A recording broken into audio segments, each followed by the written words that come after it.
Greetings, people of the internet. Today we'll be rewriting Winx Club.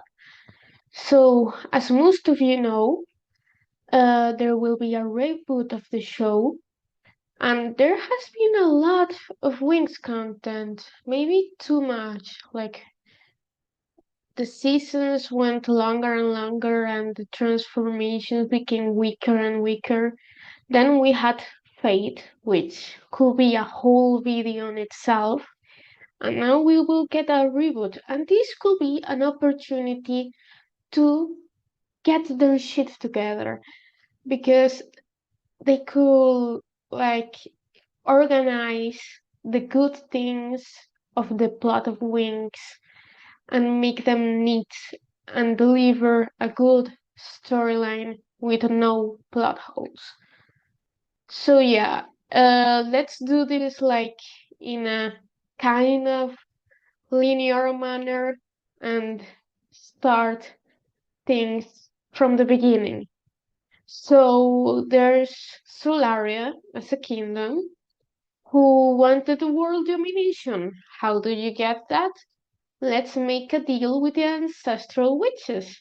The witches help them conquer other kingdoms, and when they conquer Domino, they will give them the dragon flame.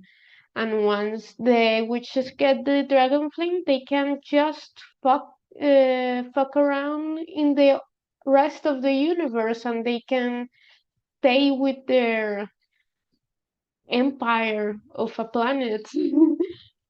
So things didn't work out that well, of course, because Daphne is the nymph of time and space, and when they get to her, she sent Bloom, who Bloom has always been the holder of the dragon flame in this version.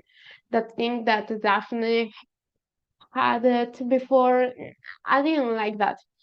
Let's say that it's a generational thing. So like Bloom's grandmother had the dragon flame, and then it passed on to Bloom, and so on and so forth.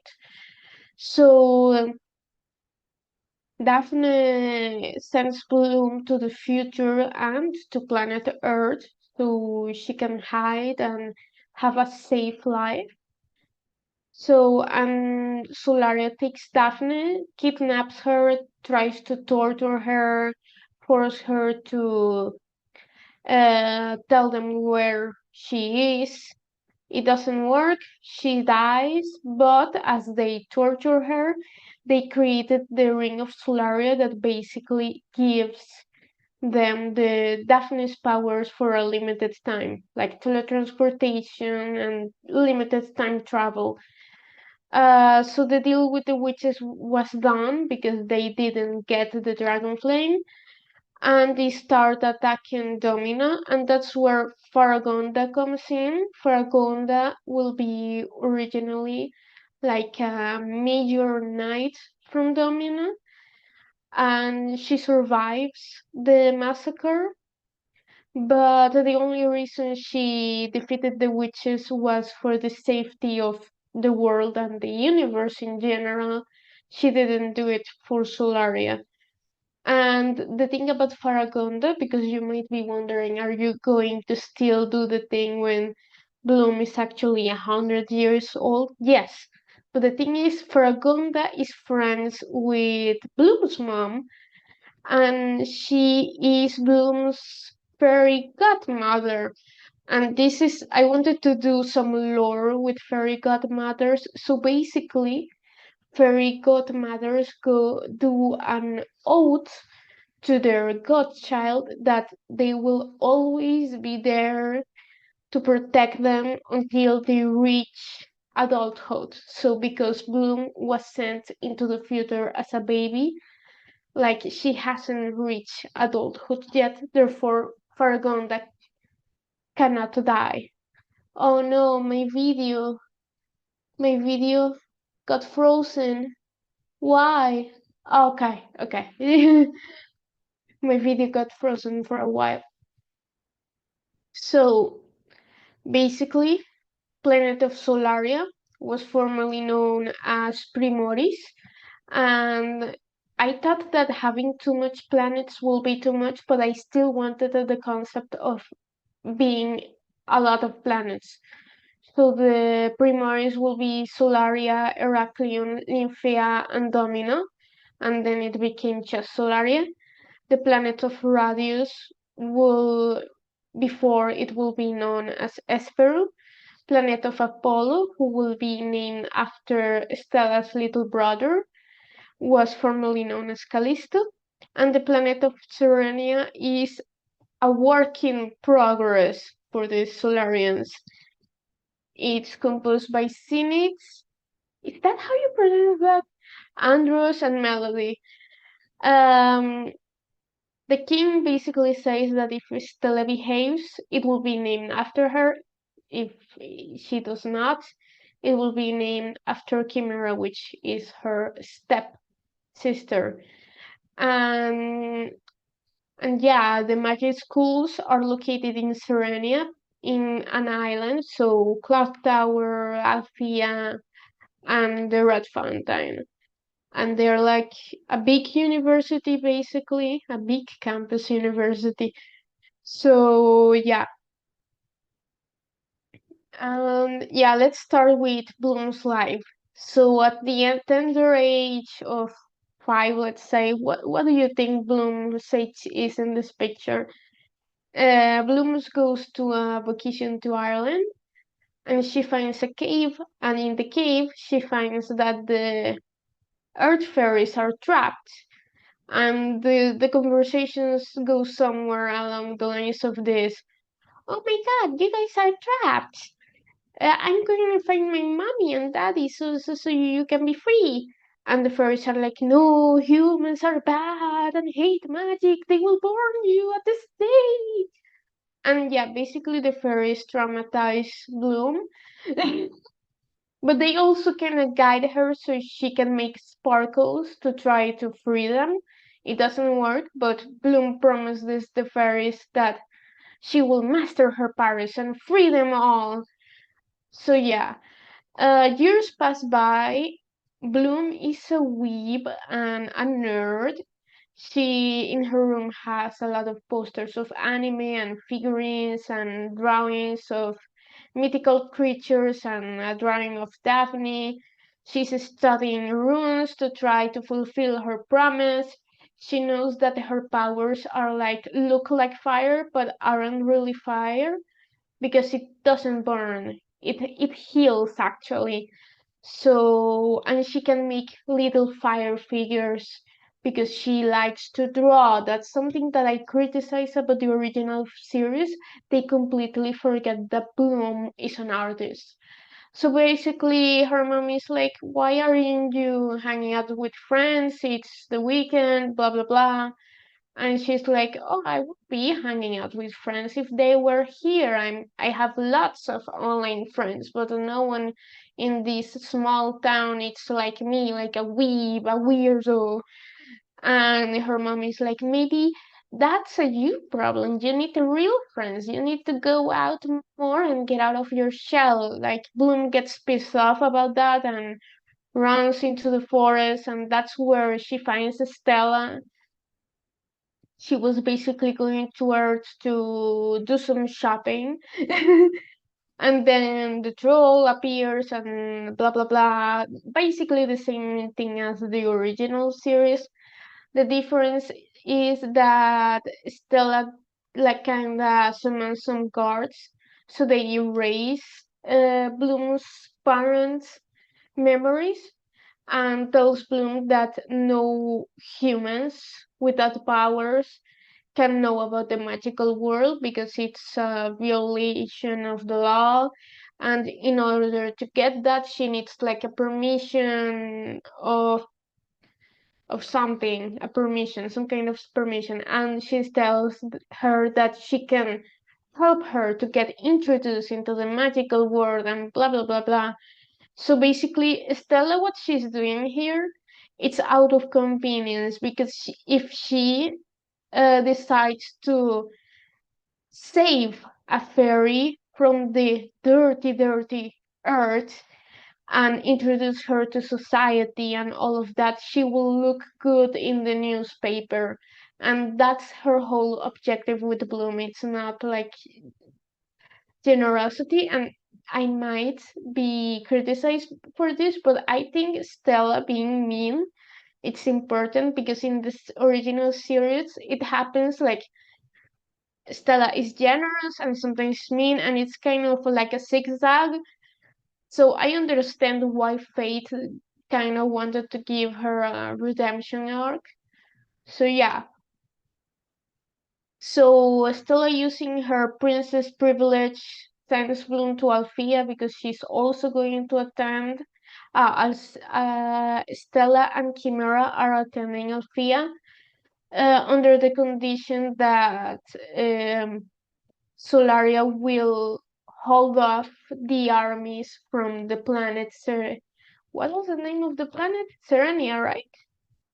Yeah, Serenia. Uh, so they will hold their armies in one place and they won't start to move to colonize. So that's why Farragon accepts. So Bloom, well, Bloom looks a lot like Marion, and Farragonda is like, who is this child? And then Bloom tells all the thing about the art fairies, and Farragonda is like, oh, it's just a coincidence that she looks like Marion. There are earth fairies, okay. And she tells Bloom that she will help her in her quest. So the art fairies are basically a way to connect first season with the fourth season, because the fourth season I always felt it felt out of place, and also it's like a misdirect for new audiences that don't know that Bloom is from Domino, so that they think that she actually is an Earth fairy.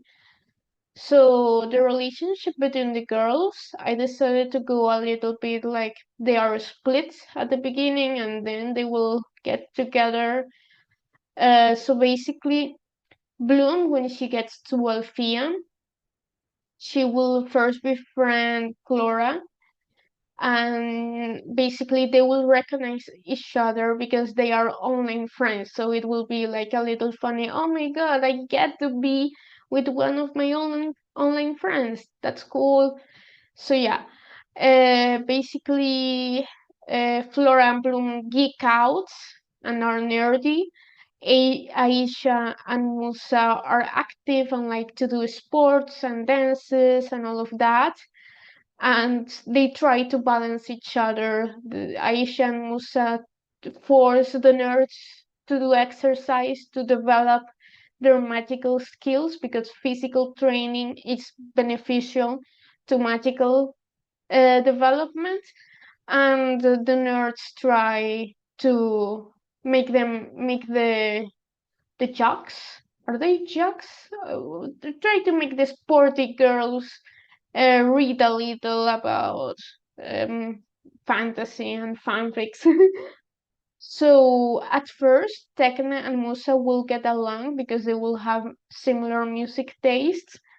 But then Musa will see that she's from Senate, and she will be like, "Wait, but do you agree with what Senate is doing? Like allowing the the troops to be in our planet?" And basically, Senate is like they are bootlickers. They are trying to make peace with Solaria because they are certain that they cannot win the war, so they will submit.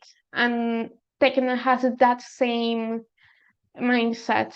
So that's why their friendship didn't develop, because um, Musa has strong beliefs that they should fight back against Solaria.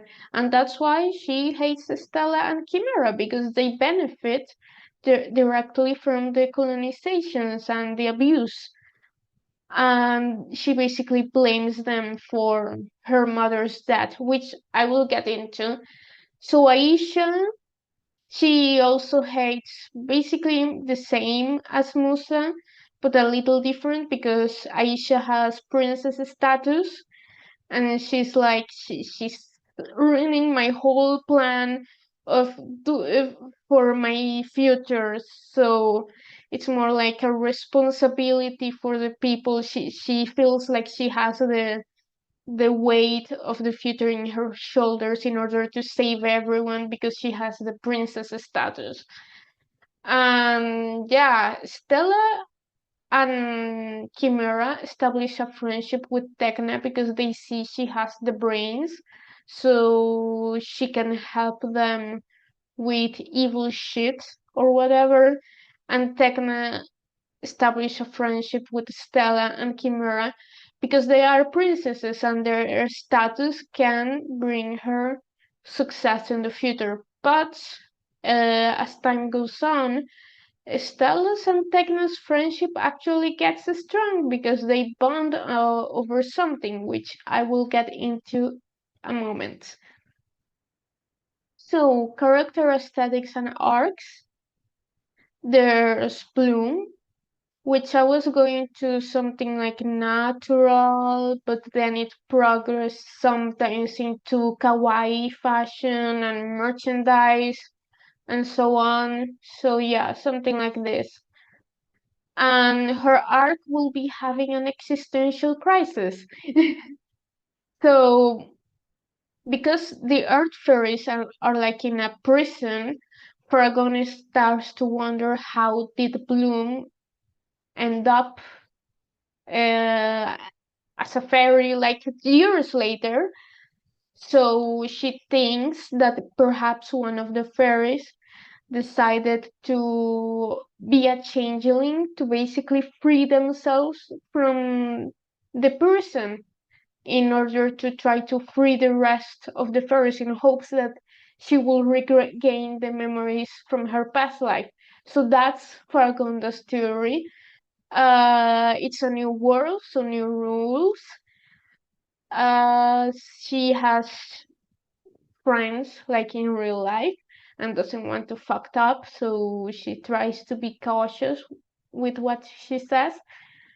The tricks are around and try to attack Stella because of the ring. Then they try to attack them because they are fairies and there's like discrimination, fairies versus witches, and all that.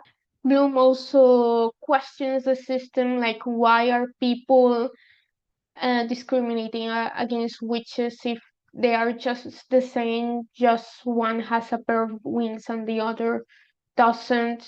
In terms of powers, there could be a witch more powerful than a fairy, and the other way around could also be true. She also has the weird dreams and visions from Daphne, and she's stressed because she has to catch up with everyone academically. She's good with runes and stuff and her powers and understands the basics of magic of how to create it and how to use it. But like history of magic and potions, she has to catch up. So Flora was thinking cottagecore or and boho fashion because it will look great on her. And yeah, basically that. And Flora's arc is basically, oh, this image came out fucked up. That's sad. Well, try to imagine that's not how it looks. So basically, Flora's mom is a witch and her father is a fairy. And both her and her sister are fairies, but she was always bullied because she has a witch in her blood or whatever, and that's why she's very unconfident. That's why she doesn't stand up against Stella. She's like, yes, Princess Stella, or she doesn't try to start conflict. Also because she's all from an already colonized country. So, and her mother has a sister, and that sister has Myrta, so they are cousins. I said so. Done. And Myrta is the witch of transfigurations. I did this because I kind of wanted to make a contrast because Chimera will be the fairy of transfigurations. So it will be like, oh, look, there's an evil fairy and there's a good witch, and yeah, that. So Stella, I was thinking glam, and I saw these outfits, and I was like, yeah, that's Stella. And yeah, basically, her story is that her mother is in prison for treason, and she was forced to divorce because of that. She constantly gets comments like, know your place, unless you want to end up like your mother. Her some powers is that she can make UV light that's super hurtful, like she can blind people, she can burn people with the powerful light, and she can also make illusions with that light. The moon powers are that she can visit people in dreams at night, and this will eventually evolve into telepathy. Not this season, though. We don't want that. Her mom tries to go into her dreams to warn her about her dad, how he's cruel and all that stuff, but she like blocks her off and casts her off. So yeah, this is supposed to be she rejects her, no regrets. I think maybe the autocorrect did this. So she goes to Sky's dream to try to make him like her, and she does this a lot with many people to make sure that her reputation is great. And she tries to get into Bloom's dream to kind of cast a nightmare and be a little brat, but she can't because Daphne is shielding Bloom. One time she gets mad at Musa because they are fighting all the time because Musa has principles and Stella doesn't realize that she's evil.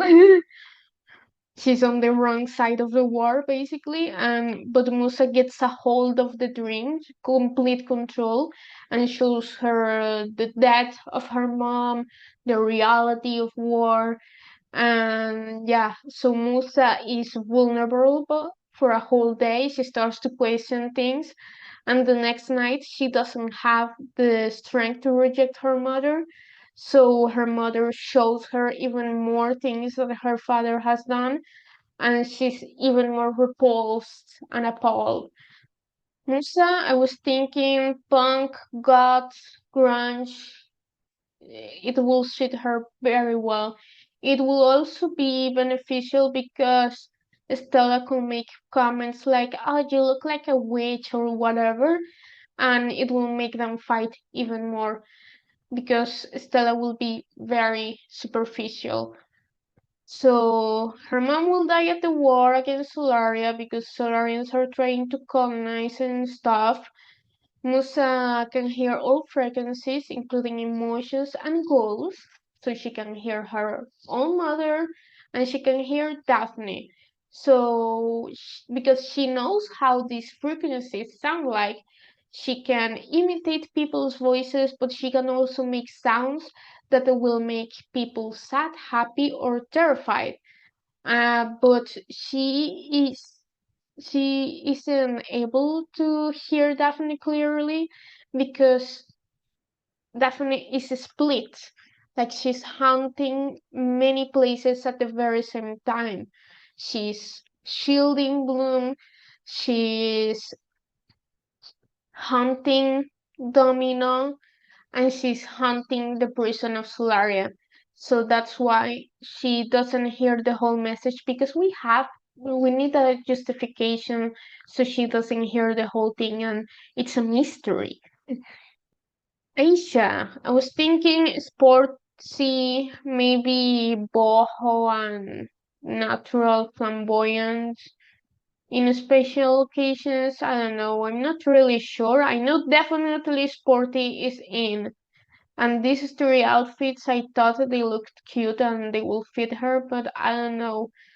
So I liked what Fate did with making her a water fairy. I think the fluid thing it was weird because when I was little, I didn't really get that it was fairy of the fluids. I actually thought that she had purple water for some reason. So she will be a water fairy. Sorry, not sorry. Her mother will be a fairy and her father will be a merman because we want some spiciness into the story, some diversity. Yeah, I guess diversity. So this is because she will have a brother who will be praised for the little accomplishments. So basically, the thing, and the brother will be a merman. So the deal will be that her brother is supposed to be for the kingdom of merfolk, and she will be the heir for the kingdom of fairies. But she sees that her brother is not fit to be king. So unless he gets a pretty good queen, she doesn't see a future for the mermaids because, and she knows that Solaria could go and attack the mermaid kingdom in order to get to them. So she's very worried and wants to be a leader for all these both of these kingdoms because she feels identified with both of their cultures. So she wants to become a nymph. This is another lore thing that I made up. So a nymph is both a mermaid and a fairy, and that's why she wants to become a nymph because a nymph it's two creatures at once. They can transform in either form at any time. Uh, as the girl's face tricks, she starts to copy Icy and expand her mastery of the water element. She hates Stella. Her dad is the dude who's trying to invade her home, and Tegna because Zenith has allowed Solarian troops into Serenia, and she thinks it's cowardly. Tekna, I was thinking about this futuristic style will fit her, and she has burnout child prodigy syndrome. In Zenith, things are very logical, very mechanical. So when she gets into Althea and Althea teaches magic with emotions, she doesn't get it at all. So she's frustrated and angry because she sees that Bloom is having an easier time to cover subjects like magic attacks or duels or whatever. And she's very frustrated because Bloom has a better connection with her emotions, and that's why Bloom is almost like a natural, but it's not that. So her friendship with Stella becomes strong, as I said before, because they both hide aspects of themselves. Like was raised in a strict family with very high standards, so they kind of rant about it and become close. Makes a deal with Chimera because they are both jealous of Bloom. Her because academics, Chimera because Sky got his eyes on Bloom, which ends up exposing that Bloom doesn't have a fairy transformation, and they basically send her to Class Tower because if she doesn't have a fairy transformation, then she must be a witch. So Flora, Musa, Aisha, and even Stella, because Bloom was her little promotion thing in order to get a good image, are very mad at Tegna because of this. Once Stella finds out the truth about the war, she goes to Tegna to try to ask her for a favor. So, in order to use her magic skills, or more like hacking skills, to expose the whole kingdom and put a light on the truth. But Tekna says that's treason, and of course, that war is uncomfortable, but that doesn't change the fact that Solaria is superior and it's only trying to expand its glory. So Techno already has like an imperialistic view of the world that's expanding bigger is better. So they fight, they get mad at each other, and that's when Chimera tries to make another deal with her. So the deal is that Tecna will hack Stella's devices to frame her from treason. And Tecna at first is a little conflicted, but she argues with herself that Stella is mad at her. Stella wanted to commit treason anyway, and if she doesn't accept it, something bad will happen to her. So logically, she tries to use always logic into things. She needs to do it, and she does it. And Stella's mom, Luna, I haven't mentioned, but I know her name. Her name is Luna. One warns her in her dreams, and Stella is kind of like, there's no time, like there's not enough time for me to run away far enough. So she gives Musa the ring of Solaria, and she starts running, but they caught her anyway.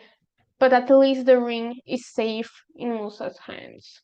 Tecna only realizes her mistakes when her parents keep berating her for not having perfect grades and not having anyone, and because she doesn't have anyone to run to anymore, she tries to do it with Chimera, but Chimera is not as empathetic as Stella.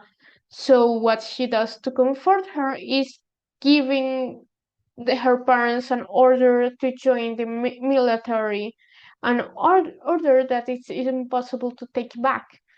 One of her parents dies basically, and now she has to face the real uh, terror of war, that her other parent could be next, and maybe she could be next, and she hacks the royal archives and exposes everything at the very same instant that the tricks start attacking Solaria, because they want to steal the ring, but the ring, Musa has it, but they don't know that.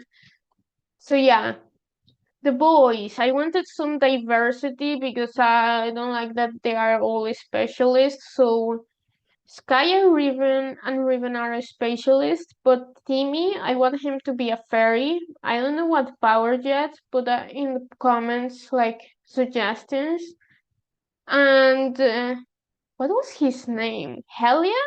I think his name was Helia. He's going to be a merman because that hair screams merfolk, fabulous, amazing. And Nabu is going to be a witch because in the series he was, well, he was a wizard, I think, but witch is gender neutral, so yeah. I have no idea what to do with the shipping. Like anything could be possible. I was like, fuck canon, anything can be great if it's developed properly. Like, I was thinking making a love hate relationship with Aisha and Stella, or Musa and Stella. You must be wondering why Nabu and Bloom is here. That's because Bloom will be sent, is sent to the witch school, and Nabu is going to be in the witch school. And I thought that maybe it could be a nice relationship.